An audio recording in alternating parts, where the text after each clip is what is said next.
could just copy my video on YouTube. You be the judge. What is sportsmanship? Massive drama. I was having a shit. Is that clock? I haven't been this disappointed as in Shrek 2. Kimmy, what was wrong with you? Everything. How'd you do it? Big balls. Right guys, welcome back to the series. So this week we start with this poor bastard, Flash Dagger, who had the misfortune of having me in the chat during his stream. And I've seen a lot of clips in my time, but I've never seen one happen live. Embarrassing. Embarrassing.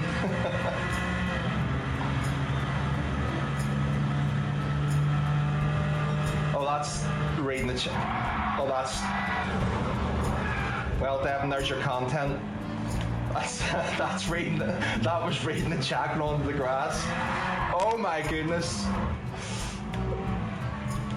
That's right, it was fourth. I was in the fourth position.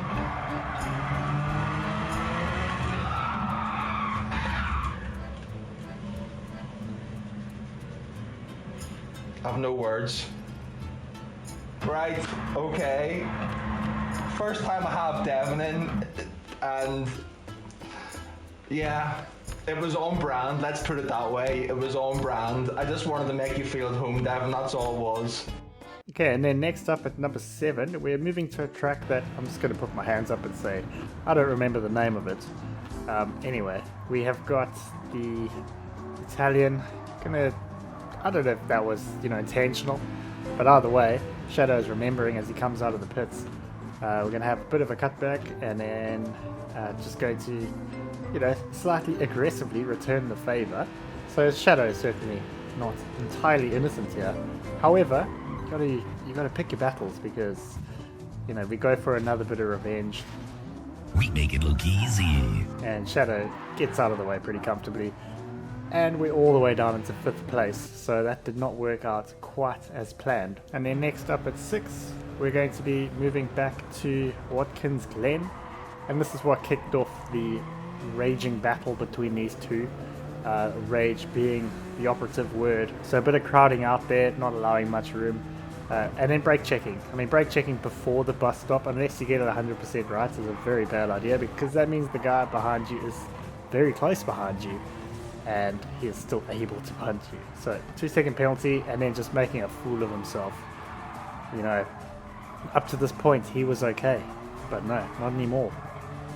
So we got the 2-second penalty to serve, and coming up to the last corner, going to eventually succeed with the punt. No ghosting on this occasion, and still another lap to go.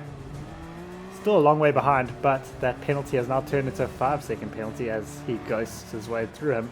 And now these two find themselves in 6th and 7th, where they were a lot higher than that not even 2 laps ago.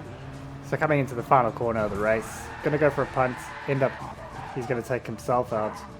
He did take the other guy out at least, but that is a small consolation because he is now in 9th place with a penalty and someone else coming out to overtake him. So he's going to finish last, and the other guy, 3rd to Yeah, how do you finish again?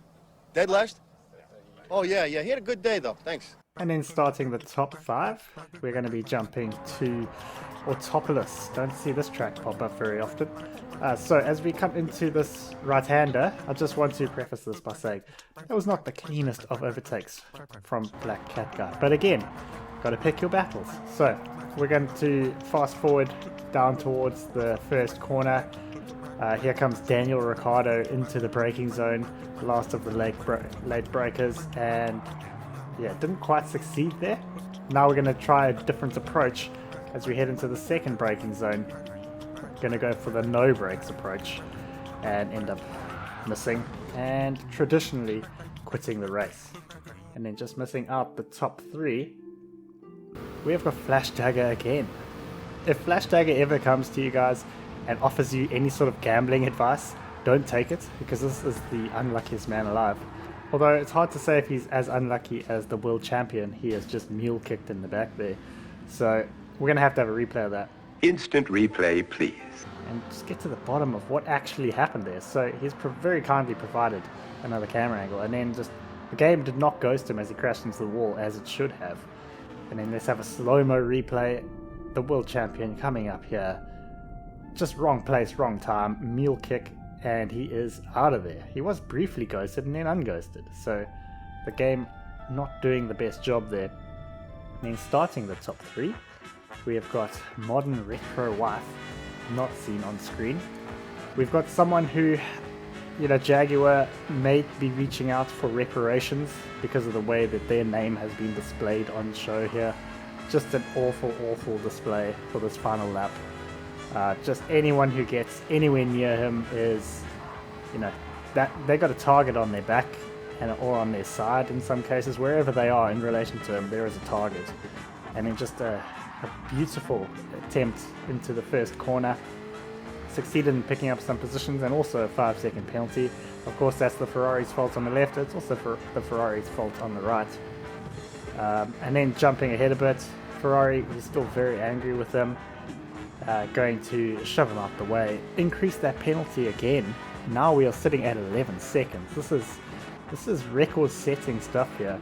Potential to be a record anyway. We've still got a sector to go.